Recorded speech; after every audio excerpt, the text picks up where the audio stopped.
Well, immediately before I got into real estate, I was working at Fat Pie Pizza over in Fairhaven, and I was a cook and making deep dish pizzas. I was playing soccer at Western and was playing with Bellingham United, and that was kind of my world before I got into real estate. Ended up dropping out of Western in my 5th year, which was not a popular decision in my family, but I do remember my dad specifically said, "Are you going to do this 150%?" And I said, "Absolutely." He's like, "Okay, drop out of school."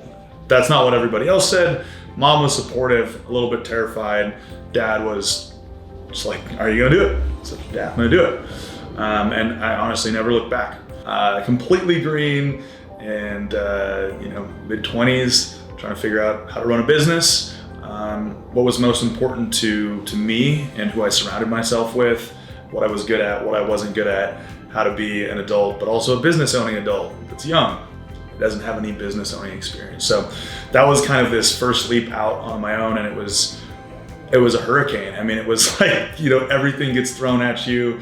You don't know what this means. You have to Google this. You have to ask this person. You have to pay for this advice. You just have to fail your way forward. And that was something that I was completely okay with, was just giving it a try, doing my best, trying to be as open and not let my ego get in the way, and just understand I don't know what I don't know until I ask.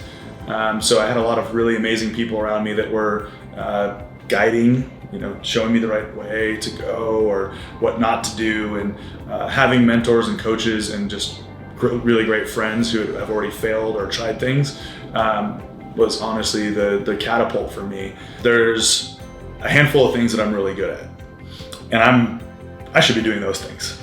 And there's a handful of things that I'm not good at, and so I support myself by surrounding myself with the right support team to ensure that the ultimate, most important person, the buyer or the seller that's looking to move or purchase or build wealth or whatever it is, they're getting all the support they need, and they're getting me at my best. And so that's really important to me when I go about how I operate as an agent. The other thing is, I don't think of myself as a salesperson. I think of myself as an educator. I want to give everybody the best possible information they can make to take ownership and take accountability to make a good decision. If I'm not doing a good job educating, ultimately that person may make a decision that doesn't necessarily benefit them. So my goal is to educate, and of course I sprinkle my opinion in there because I want to think of any scenario that someone's looking to buy or sell or invest as if I would look at it for myself. So how would I want to be treated? What would I want to know?